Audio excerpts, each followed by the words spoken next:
자, 여러분들 이제 현대사까지가 다 끝나고 삼국시대로 다시 돌아가요. 맨 처음에 그 앞부분에는 선사문화들 구석기, 신석기, 청동기, 철기를 살펴봤고 그 이후에 청동기 시대를 바탕으로 해서 우리나라 최초의 국가인 고조선이 등장을 했죠. 우리가 그냥 넘어갔던 이 앞부분에서는 그런 부분들을 다루고 있었거든요.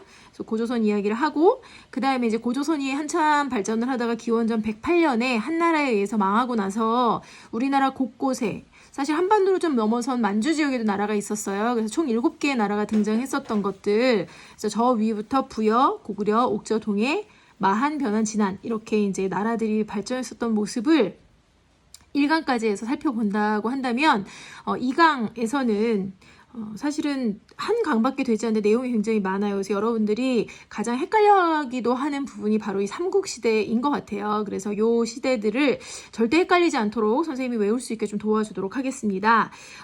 특히 이번 부분에서는 선생님이 노트 필기한 것들을 꼭 한번 자기 노트에다가 이렇게 새로 기록을 한번 해보세요. 그래서 머릿속에 삼국시대에 해당하는 게 보통 우리가 이제 1세기, 2세기부터 사실 삼국의 기초는 닦였지만 본격적으로 삼국이 서로 한반도에 패권을 놓고 다툼을 했던 시기는 4세기부터 7세기 정도로 잡거든요. 그리고 7세기에는 이제 그 삼국을 통일하게 된 통일신라 시대로 그 이후부터는 넘어가게 되는데 그때까지의 과정이 가장 복잡하기도 하고 여러분들이 어렵게 느끼기도 하는 부분인 것 같아요. 그래서 그 부분들을 좀 잘 정리해 놓는 거 필요하고요.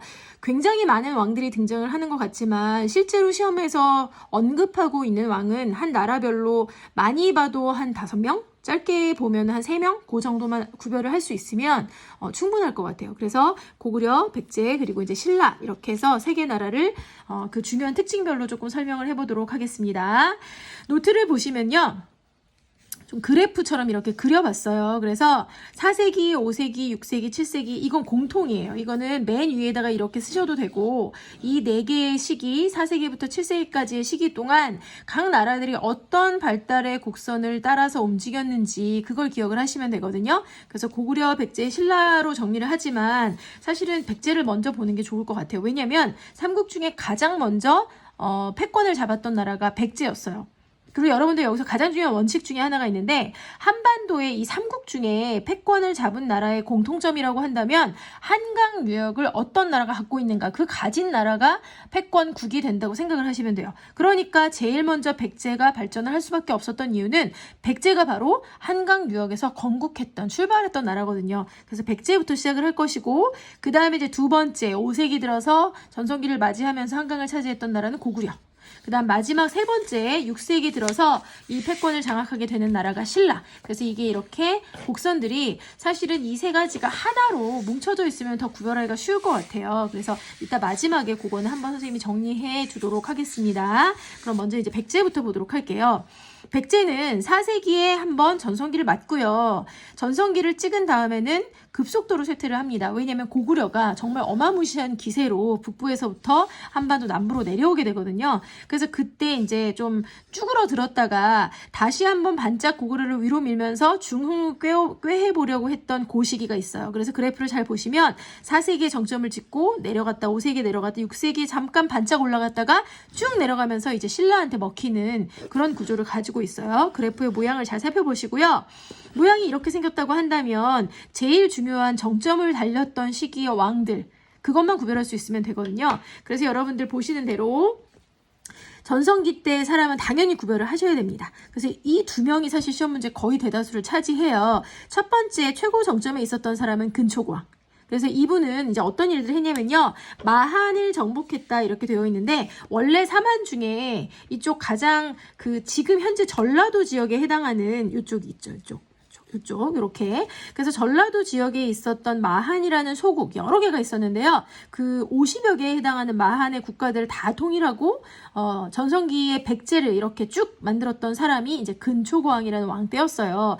아래로는 마한 전체를 다 통일을 했고 그 기세를 몰아서 이제 위로도 올라가죠. 어디까지 올라가냐면 고구려의 영토에 해당한다고 느꼈던 우리가 누구나 그래서 평양을 공격을 해요. 지금 북한의 수도이기도 한 그래서 평양을 공격하면서 이 당시에 고구려에 이걸 지키려고 했던 고국 원왕은 굉장히 이 백제의 근초고왕의 공격을 맞아서 굉장히 힘들게 방어를 하다가 전사를 하게 되죠. 그래서 이걸 외우기 쉽게 하라고 원통하게 죽었다 라고 해서 고국 원왕이라고 하는데 사실 고국 원왕을 묻는 경우는 거의 없을 거예요. 중요한 거는 여기까지 올라갔다. 한강 당연히 다 차지하고 있고 마한 일대 나머지 남쪽 지역 전체, 전라도 전체와 그 다음에 북한 쪽에 평양까지 올라갔었던 시대. 그래서 한강이 여기 안에 들어가 있었다. 다음에 삼국의 지도에 해당하는 시기는? 라고 물어본다면 한강이 어느 나라에 들어가 있는지 그거부터 살피시면 됩니다.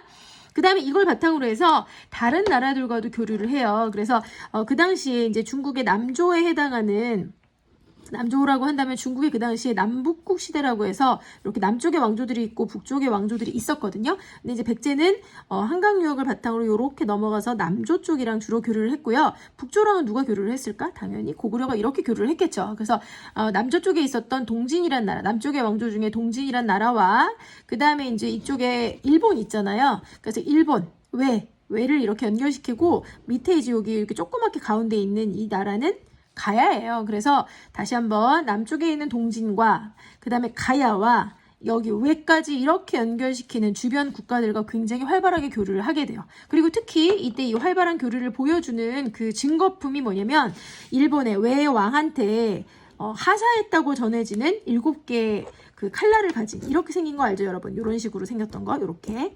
그래서 칠지도라고 하고요. 이 칠지도의 몸통에는 근초고왕이 이거를 일본 왕한테 하사했다 뭐 이렇게 적혀 있어요. 그래서 그 칠지도라는 유물은 백제 전성기의 그 큰 이 기세를 보여주는 그런 모습이라고 할 수 있겠습니다. 그래서 근초고왕이 이랬다 정도를 알아두시면 되고요. 그 다음에 이제 아까 얘기했던 것처럼 5세기에는 고구려가 전성기를 맞이하게 되니까 이제 찌그러들게 되죠. 고구려의 남하가 있었고요. 남하가 있다 보니 한반도 이 뻔한 나라들이잖아요. 사실. 근데 뻔한 나라들의 생각을 해보세요. 이렇게 생긴 거예요. 지금 지도가 그려진 것처럼 고구려가 전성기를 이렇게 맞이하게 될 때 밑에 있는 두 개의 나라는 자연스럽게 약해지면 손을 잡게 돼 있어요. 나중에 신라가 커지면 고구려랑 백제가 손을 잡거든요. 그런 것처럼. 그래서 이 두 개의 나라는 나제 동맹으로 이 고구려를 대항하게 되고요. 이때 이제 고구려가 남하하게 되면서 초기 수도였었던 한성, 한강 근처에 있죠. 한성이 함락이 되고 이때 이제 고구려 공격을 받아가지고 백제의 왕은 죽었어요. 그래서 장수왕이 내려오게 됐던 때인데 장수왕의 공격을 받아 한성이 함락되면서 이때 백제의 왕이었던 계로왕이 죽습니다. 어떻게 죽냐면 계로왕! 네, 칼을 맞아서 계로왕 하면서 죽었다고 계로왕이에요. 네. 물론 진짜는 아니지만 여러분들 외우기 쉬우라고 계로왕. 자, 이렇게 됐고요. 어쩔 수 없이 도읍이 이때 함락이 됐기 때문에 그 밑에 처음 밑에 이제 전라도 지역으로 내려가게 돼요. 그래서 웅진성이라고 하는 공주. 그래서 우리 지금 한 3년 전인가 국토순례 갔었던 공주에 갔던 거 기억나요, 여러분? 아마 여러분들이 고1 정도였었던 10학년 때였던 것 같아요. 그래서 공주에 갔었던 게 바로 이 백제의 두 번째 수도였던 웅진성으로 천도하게 됐습니다. 백제의 수도는 말이 나온 김에 맨 처음에 한성이었고 그 다음에 웅진성으로 가게 되고요. 이 내려갔던 이유는 고구려 남하겠죠. 고구려의 남하 때문에 이렇게 내려갔고 웅진성에서 마지막에 이 성황 때 이제 사비성으로 천도를 하게 되는데 이 이유는 백제의 중흥을 꾀하기 위해서 이건 한번 기억을 해두시면 될 것 같습니다. 그 다음에 슬금슬금 다시 다시 부흥을 꾀하려고 했던 왕이 성왕이고요. 성왕 전에도 한 명 더 있어요. 근데 이 무령왕은 사실 시험 문제 뭐 때문에 나오냐면요. 딱 2가지 때문에 나와요. 이 사람 때 지방에 좀 왕권을 강화시켜 보려는 그런 의지를 담아서 지방에 22개의 담로라고 하는 지역의 어떤 거점을 만들어요. 그 다음에 거기에다가 자기 이제 친척들 조금 가까운 사람들을 파견해가지고 왕권을 강화시켜 보려고 하는 의도를 보였다. 이게 이제 첫 번째 물어볼 수 있는 거고요. 22담로 그러면 무령왕 때예요. 더 유명한 건 여러분 이 사람 죽고 나서 무덤을 만들었는데 그 무덤의 양식이 중국의 양식을 거의 똑같이 본따요. 그래서 중국의 양식이 바로 무슨 무덤이었냐면 벽돌 양식이라고 해서 돌을 막 이렇게 잘라가지고 마치 벽돌처럼 보이게 이렇게 만들었던 무덤이 있거든요. 그 무덤의 양식을 잘 보여주는 무덤이 바로 이 사람의 이름을 땄던, 네, 그렇죠. 무령왕릉이에요. 그래서 무령왕릉이라는 게 가끔은 시험 문제에 나올 수 있는데 여러분들 수특을 만약에 이제 보시면 사진이 있어서요. 자, 19페이지에 여기 3번 문제에 보시면 요렇게 생긴 거 있잖아요. 안에 자세히 보면 마치 돌을 깎아가지고 책꽂이에 꽂는 것처럼 이렇게 막 요렇게 또 밑은 요렇게 그다음 다시 이렇게 이런 식으로 막 쌓은 무덤이 보여요. 그래서 이게 바로 무령왕릉이다. 벽돌 무덤이다. 이건 우리나라 양식이라기보다는 중국의 양식이다. 방식이다. 그래서 무령왕릉 때문에 이 사람은 나올 수 있다는 거. 하지만 중요성은 세 번째겠죠. 이게 1번, 이게 2번. 네, 그리고 세 번째 무령왕이에요. 마지막 이제 근초고왕. 아니, 성왕이요. 성왕을 한번 볼게요. 성왕이라는 사람의 키워드는요, 나라를 다시 부흥시키겠다 하는 거였어요. 그래서 중흥이라고 써있죠.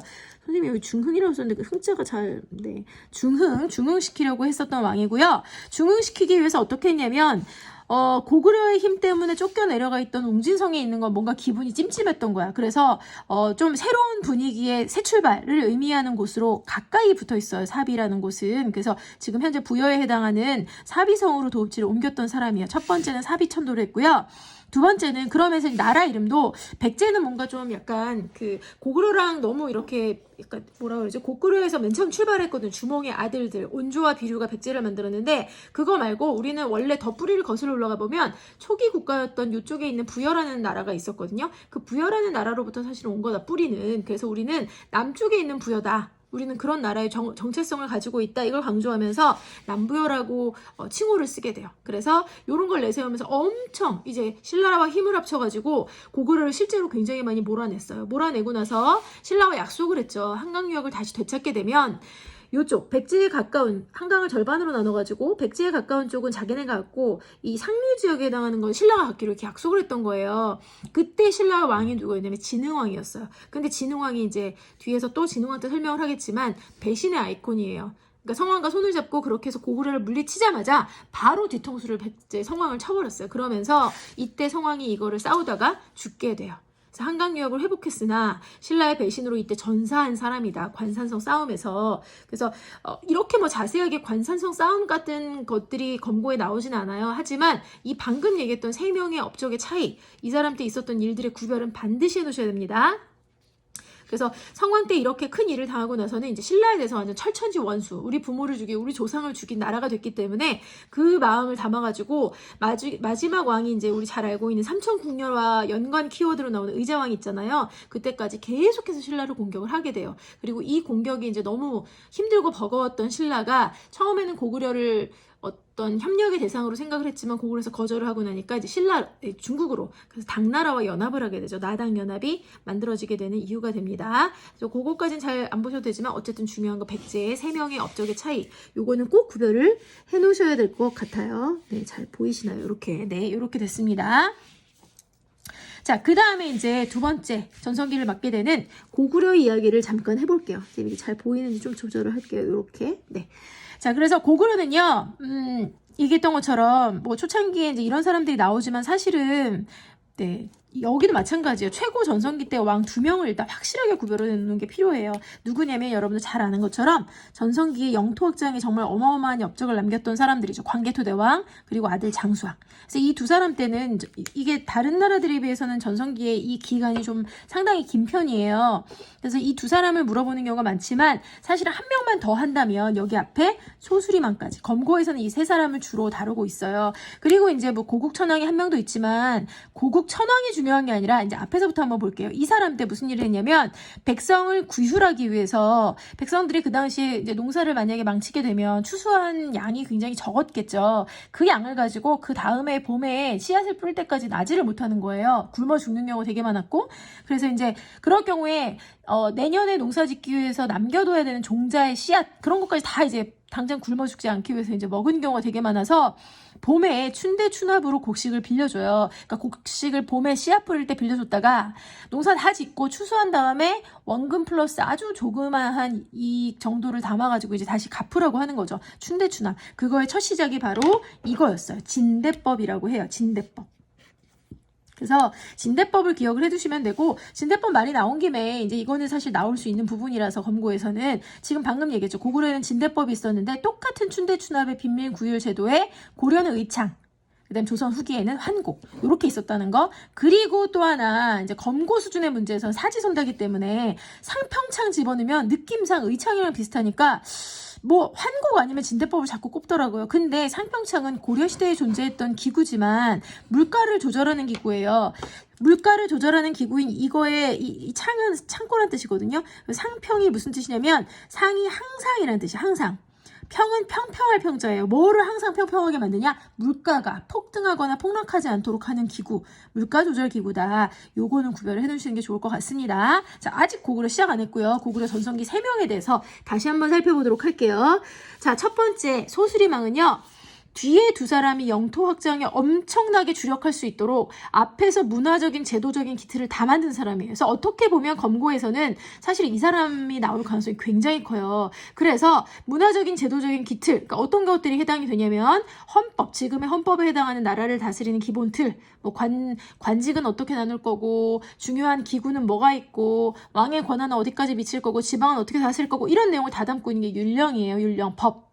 그래서 율령 체제를 완성시켰고 그 다음에 이제 대학교 같은 거에 해당하는 굉장히 중요한 교육기관 그게 바로 태학이었어요. 태학을 만들었고 그 다음에 이제 불교를 처음 들여왔던 사람 이게 소수리망이에요. 요거 중요하죠. 요거 소수리망 때 일들 요거 중요하고요. 여기 뭐 고궁언어 썼지만 이런 것들은 별로 중요하지 않습니다. 자 이제 관계토대왕 들어가요. 관계토대왕과 장수왕의 차이가 뭐냐면요. 두 사람 다 영토 확장에 엄청 신경을 썼지만 관계토대왕의 진출 방향이 위쪽 만주 쪽 방향이었다고 한다면 장수왕의 진출 방향은 이제 충분히 북쪽으로는 갔다 싶은 거죠. 아래로 내려오게 돼요. 그래서 남진 정책을 추진했던 사람 방향이 다르다 생각하시면 됩니다. 광개토대왕은 위로, 장수왕은 아래로 이렇게 생각하시면 돼요. 자, 광개토대왕이 즉위하자마자 바로 무슨 일이 벌어졌냐면 그 당시에는 아직 아래로 내려오기 전이었는데 일본에서 신라에다가 이렇게 군사를 보내요. 왜구가 쳐들어온 거예요. 한마디로 얘기해서. 근데 이 왜구가 쳐들어왔을 때 신라가 도저히 그걸 막아낼 능력이 전혀 안 되니까 고구려에 긴급하게 사람을 보내서 우리 좀 제발 도와달라고 얘기를 해요. 그래서 이제 광개토대왕이 이거를 도와주기 위해 5만 명의 군사를 보내고 이때 이제 보냈다는 건 무슨 뜻이냐면 그냥 되게 자비롭고 좋은 마음만이 있었던 게 아니라 이제 이렇게 되면은 그 나라로부터 조공을 받을 수도 있고 나중에 다른 대가를 요구할 수 있잖아요. 그래서 5만 명 군사를 보내서 이 왜구를 격퇴해 주게 되는데 이때 이거 증거로 남아있는 것이 뭐냐면 신라에서 그릇이 발견됐어요. 호명 그릇이라고 하는데 이 그릇에 뚜껑에 적혀 있는 거예요. 뭐라고 적혀 있냐면 광개토대왕이 저 북쪽에서 내려와가지고 이렇게 해줬다면서 광개토대왕의 이름이 들어가 있어요. 그래서 그걸 기억을 해주시면 됩니다. 그리고 내려와가지고 봤더니 이때 이제 왜구가 누구랑 친해 있었냐면 여기 앞에서 여러분들 기억나요? 근초광 때 중국의 동진과 왜와 가야가 연결돼 있었다고 백제까지. 그래서 아마도 이때 왜구가 쳐들어왔을 때 가야가 뭔가를 좀 이렇게 약간 시키지 않았을까. 그리고 가야의 더 뿌리에는 백제가 있지 않았나 거의 그렇게 생각을 하거든요. 그래서 그런 일들이 있었기 때문에 요거 격퇴하는 과정에서 금관가야까지 그 당시 가야를 이끌었던 금관가야를 약화시켰어요. 그래서 이때 이제 대가야로 중심이 좀 이동된 상태였다고 합니다. 어쨌든 중요한 건 이제 신라에 침입한 왜구를 격퇴했다. 증거는 호명 그릇이라는 거에 써있다. 그 다음에 이때 이제 이 사람의 모든 업적들, 영토를 확장했던 업적은 이제 어디에 비석이 남겨져 있는가 하면 이 원래 고구려의 수도는 여기 국내성이라고 해서 압록강 쪽에 있어요. 이쪽에.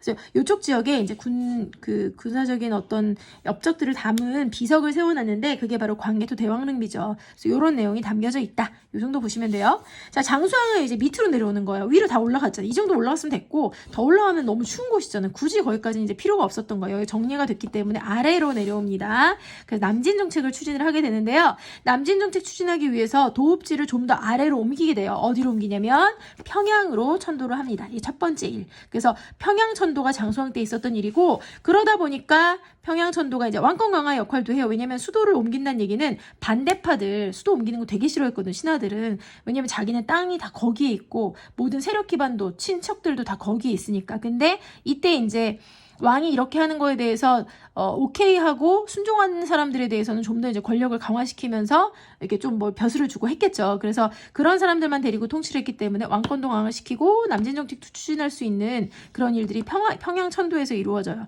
그래서 요런 거에 힘입어서 한강을 차지하게 되고 요걸 보여주는 그 증거 그게 뭐냐면 중원 고구려비, 충주 고구려비라고 해요. 그래서 충청남도까지 왔었다는 걸 보여주는 충주 고구려비. 네. 충청북도죠. 충북 충주. 네. 그래서 충주 고구려비 이렇게 있다는 거 아시면 됩니다. 되셨죠? 그래서 백제는 다시 한번 얘기해요. 4세기 전성기, 6세기 중흥기, 고구려는 5세기 전성기. 그리고 마지막 6세기부터 시작해서 7세기까지 그래서 쭉 통일까지 이어지는 마지막 나라 바로 신라에 대해서 보도록 하겠습니다. 자, 신라를 보시면요. 여기 다시 한번 써놨어요. 4세기, 5세기, 6세기, 7세기 있고요. 4세기, 5세기까지 그냥 신라는 정말 한반도에서 제일 구석에 찌그러져 있는 나라 이랬단 말이에요. 그러다가 이제 6세기부터 급속도로 발전을 하고 7세기에 이제 최고 전성기를 향해 이렇게 가게 되는데요. 그때 그러면 전성기 때는 딱 신라는 3명을 알면 됩니다. 누가 있냐면요. 6세기의 최고 전성기 정점에는 진흥왕이 있었지만 진흥왕 바로 앞에 있는 사람부터 마치 고구려의 광기토대왕 바로 앞에 제도적인 어떤 정비를 완성시켰던 소수림왕이 있었던 것처럼 똑같이 그래서 그런 율령이라든지 이런 거랑 관련된 그 명칭이 법이라는 단어가 그런 거예요. 법을 통치체제를 정비했던 사람 바로 법흥왕이죠. 이게 순서예요. 진흥왕 때 영토 확장기, 법흥왕 때 제도 정비기, 그 다음 그보다 좀 더 앞에서 이제 꿈틀거리기 시작했던 시기. 전성기가 시작되는 첫 시작점을 알렸던 게 지증왕. 그 3명을 전성기로 보면 되고요. 한 명만 더 본다고 한다면 여기 이제 내물왕이라고 있어요. 근데 내물왕은 사실 뭐로 시험 문제를 내냐면요. 내물왕 때 그 일이 있었거든요. 아까 그 바로 앞에 살펴봤던 고구려가 그 신라에 침입했던 왜구를 격퇴해준 그 사건. 그래서 그거 있었던 때가 바로 내물마립간 때였고 이 사람은요 왕이라고 외우지 마시고요 마립간이라고 외워두시는 게 좋을 것 같아요. 왜냐면 신라의 독특한 그 지배자를 뜻하는 호칭이에요. 그래서 마립간이라는 뜻은 마치 그 칭기즈 칸 할 때 칸자처럼 이 마립간이 그런 용어래요. 그래서 가장 중요한 최고 통치자, 대수장 뭐 이런 뜻을 가지고 있고 원래 신라는 박, 혁거세, 석탈해 김할지 이런 사람들에 의해서 3명의 성씨가 이제 공동으로 나라를 세웠다고 전설이 전해져 있는데 박석 김씨가 공동으로 했거든요. 번갈아 가면서 박씨 한참 시기가 있었고 그다음 석씨 있었고 뭐 이렇게 나가는데 김씨로 쭉 왕위를 이제 세습을 하게 되는 첫 시작이 바로 이 내물마립간 때. 요거 기억해 주시면 됩니다. 다른 거 없어요. 내물왕 때는 마립간이라는 호칭을 썼다는 것과 김씨 왕위 세습이 있었다. 자, 그다음에 이제 6세기예요. 3명 순서대로 볼게요. 자, 지증왕 때는요. 마립간이라는 호칭 쓰지 않고 이제 드디어 중국식 호칭의 왕이라는 호칭을 처음 쓰기 시작해요. 중국과 뭔가 이제 어떤 교류가 있었다는 걸 보여주죠. 그리고 이제 소를 농사에 짓는 우경도 실시했고요. 그 다음에 신라라는 나라 이름도 한자어인데 그전에는 사로국이라고 불렀거든요. 신라라는 호칭도 이때 썼어요. 그리고 이제 저 울릉도와 독도를 포함하는 우산국도 정벌에서 보통 우리나라 역사 중에 울릉도나 독도가 언제부터 처음 언급이 되고 관리가 되기 시작했냐를 많이 질문을 하는데 바로 이 신라 지증왕 때부터라고 아시면 됩니다. 이런 일들이 있었어요. 검고에서 참 내기 쉬운 사람인 것 같아요. 하나, 둘, 셋인데 4가지 업적 갖고 있잖아요. 그러니까 요거에다가 뭐 예를 들면 김씨 세습을 하나 넣는다든지 이렇게 해서 물어볼 수 있겠죠. 자, 그다음 법흥왕은 아까 얘기했던 것처럼 법이라는 단어가 제도사랑 관련이 있어요. 그래서 소수림왕이랑 많이 비슷해요. 율령, 불교. 그리고 신라는 불교가 이제 들어왔던 거는 그보다 앞이었는데 불교가 공인이 됩니다. 그래서 왜 여러분들 잘 아는 것처럼 이차돈이라는 사람의 그 순교, 그러니까 목을 쳤더니 뭐 우윳빛 피가 막 쏟아져 나왔더라 뭐 이런 것들. 그래서 그런 그 설화의 바탕을 두고 어쨌든 불교가 처음으로 국가의 중요한 종교로 인정을 받았다는 거. 그 다음에 신라의 신분제도인 골품제도, 관리들의 신분제도거든요. 요거를 기억하시면 됩니다. 그 외에는 뭐 귀족 세력을 대표하는 진골귀족을 대표하는 상대 등도 이때 만들어지고 병부라 그래가지고 그 군대도 좀 이렇게 조직이 정비가 돼요. 그래서 금관가야를 정벌하게 됐다는 거. 가야는 6개의 가야로 이루어져 있었거든요. 6가야. 초창기 때는 금관가야가 중심지였다가 나중엔 대가야로 중심지가 바뀌게 돼요. 그래서 법흥왕 때 금관가야를 정벌했다. 그럼 이제 그 다음에 어떤 가야가 이끌고 있었냐? 대가야가 이끌고 있었는데 대가야는 진흥왕 때 멸망시키게 됩니다. 자, 진흥왕은 무슨 일을 했냐? 아까 얘기했죠. 백제의 어떤 왕과 손을 잡고 한강역을 되찾았다고요? 성왕. 그래서 한강역을 차지했다고 써있는데 이때 이제 그 신라의 청소년 단체 딱 중고등 학생 정도의 나이에 해당하는 그런 청소년들을 이용해서 화랑도를 활용을 했죠. 그래서 중국과 직접 막 이렇게 그런 사람들의 사기를 높이기 위해 이런 것들도 조직도 활용을 했고 한강역을 결국은 이제 배신하고 백제를 배신하고 전체를 차지한 다음에 여기저기 올라갔다는 거를 기념하기 위해서 비석을 세웠어요. 그래서 예를 들면 이렇게 생긴 거죠.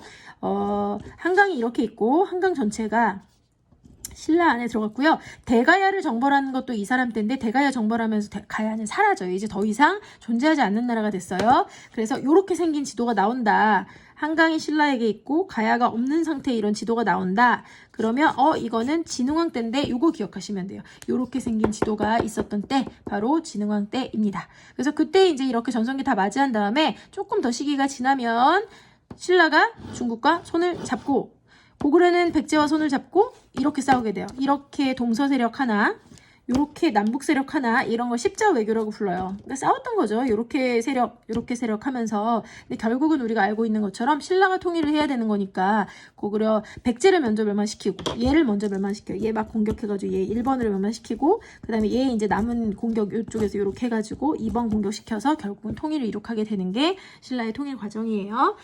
자, 그 다음에 이제 나당 전쟁 이야기가 나왔으니까요. 하나 더 있는데 고구려가 이제 이렇게 망하기 전에 원래 이쪽에 중국에 무슨 나라가 있었냐면요. 수라는 나라가 한 20년 몇 년 정도 있었고요. 그 다음에 이제 당이라는 나라가 있었어요. 근데 수도 당도 모두 다 고구려라는 큰 나라에 대해서 무시하지 못하고 이 나라를 이제 어떻게 하면 좀 정벌을 하고 그 다음에 중국을 통일할까 이렇게 고민을 했대요. 그래서 수나라 때 먼저 한번 침입을 해요. 고구려를 한번 겁주려고. 그래서 어디까지 내려오냐면 여기 보면 이제 청천강이라고 해서 살수라는 곳이 있거든요. 살수에 내려와가지고 싸웠던 곳이 전쟁이 바로 여기 써있지 않네요. 살수대첩이라고 있었어요. 좀 밑에 해서 쓸게요. 살수대첩. 그래서 살수대첩 그럼 여러분들 뭘 기억할 수 있죠? 바로 고구려의 장군인 을지문덕 장군이 나가서 이거를 이제 대처를 하잖아요. 수가 쳐들어왔을 때. 그래서 이제 수나라는 이거 공격하다가 힘 빠지고 뭐 대우나 건설하다 힘 빠지고 그래서 금방 망했어. 망하고 나서 이제 당나라가 건국한 지 얼마 되지 않았을 때 그 유명한 당에 태종이라는 임금이 또 고구려를 치러 이제 들어온 거예요. 근데 자 수나라 망하고 당 쳐들어오기 직전에 고구려에서 생각을 한 거예요. 분명히 저 중국에 누가 들어오든 간에 여기 우리나라를 또 공격하려 들 것이다. 그러니까 이 국경 있는 선쯤에 여기 이제 강이 하나 흘러가는데 이게 요하라는 강이에요. 요하를 기준으로 이쪽을 요동이라고 하고 이쪽을 요서라고 하거든요. 그래서 요동지방 이 앞쪽으로 성을 쌓은 거예요. 이 성이 바로 그 유명한 천리장성이에요. 그래서 지금 그 수나라와 당나라와 그리고 고구려 사이에 이제 그 관계를 볼 텐데 요걸 쌓아놓고 기다렸던 거야. 그랬더니 아니나 다를까 당나라 딱 건국한 다음에 여기 쳐들어온 거죠.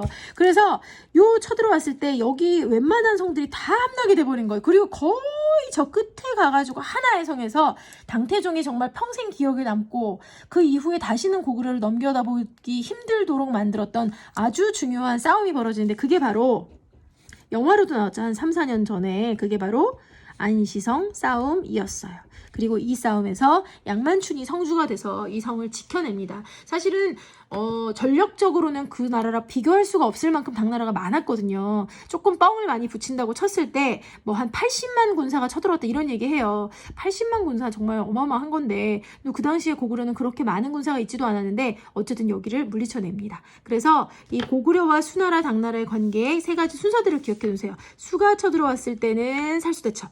그리고 그 사이에 당이 쳐들어오기 사이에 뭘 쌓고 기다렸냐면 천리장성을 쌓고 기다렸다. 어머 어떡하면 좋아요. 지금까지 선생님이 쓴 거 잘 안 보였었나요? 네, 다시 한번 보여줄게요. 그래서 살수대첩이 먼저 있었고 천리장성 쌓고 기다렸더니 안시성 싸움이 있었고 그러니까 이제 당나라 입장에서도 신라와 손을 잡고 공격을 할 수밖에 없었던 거예요. 그래서 요 관계 그래서 아까 다시 한번 설명을 한다면 이렇게 생겨 있는 거죠. 이제 여기가 당이 돼버렸고 한반도 내에서 이제 이렇게 된 상태이고 요 두 개의 나라가 신라와 당은 이렇게 손을 잡고 있는 상태인데다가 그 다음에 고구려와 백제 너무 조그맣게 그렸네요. 요 두 나라가 이렇게 손을 잡고 있는 상태. 그래서 이런 거를 무슨 시대라고 얘기를 하냐면 네, 십자 외교라고 하죠. 그래서 동서 세력 대 남북 세력의 대립 한번 써볼까요? 동서 대 남북 세력의 대립. 이런 상태에서 누가 제일 먼저 망한다고요? 백제를 먼저 치고 그 다음 남은 고구려를 치고 그 다음에 이제 당나라가 어떻게 했냐면 신라 전체 그러니까 고구려, 백제, 신라를 다 먹을 생각을 했던 거예요. 그러니까 이제 신라가 나머지 두 개의 나라의 망한 그 귀족이나 왕족들을 회유해서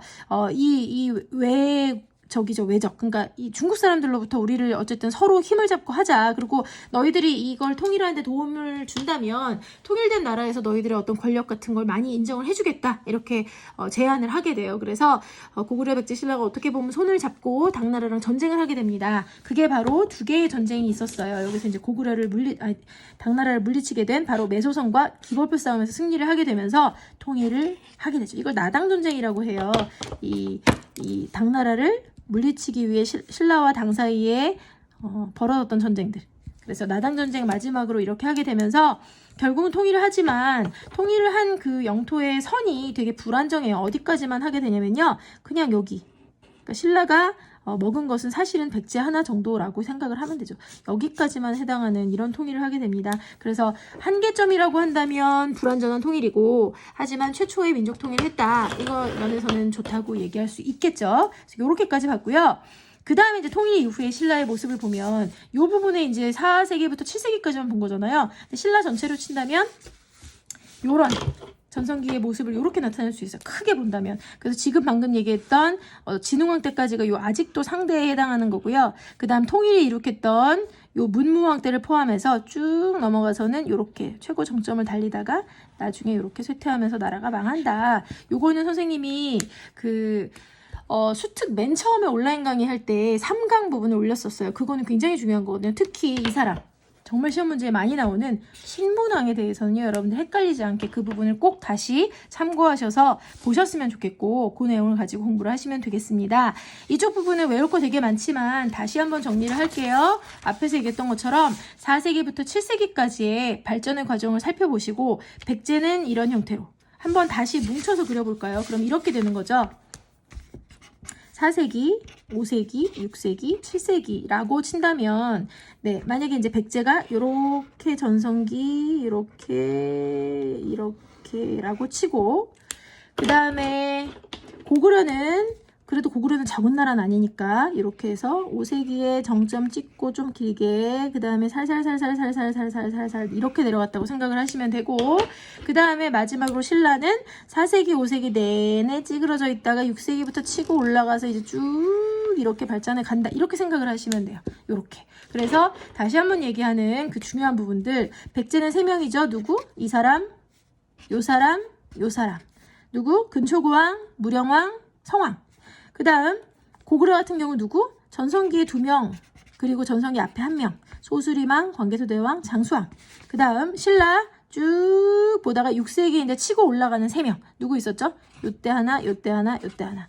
지증왕, 버풍왕, 진흥왕. 그리고 그 앞에는 누가 있었어요? 요 4세기의 거의 마지막 부분에 왕이라는 명칭보다 마립간이라는 호칭을 썼던 사람, 뇌물마립간. 요렇게 기억을 하시면 돼요. 그래서 요렇게 해가지고 내용들을 좀 정리를 하시고요. 3국까지 다 했기 때문에 이제 전체 내용을 다 봤어요. 그럼 여러분들 검고가 사실은 내용이 어려워서가 아니라 범위가 많아서 여러분들 공부하기 힘들어서 그렇지 사실은 그렇게 어려운 시험은 아니거든요.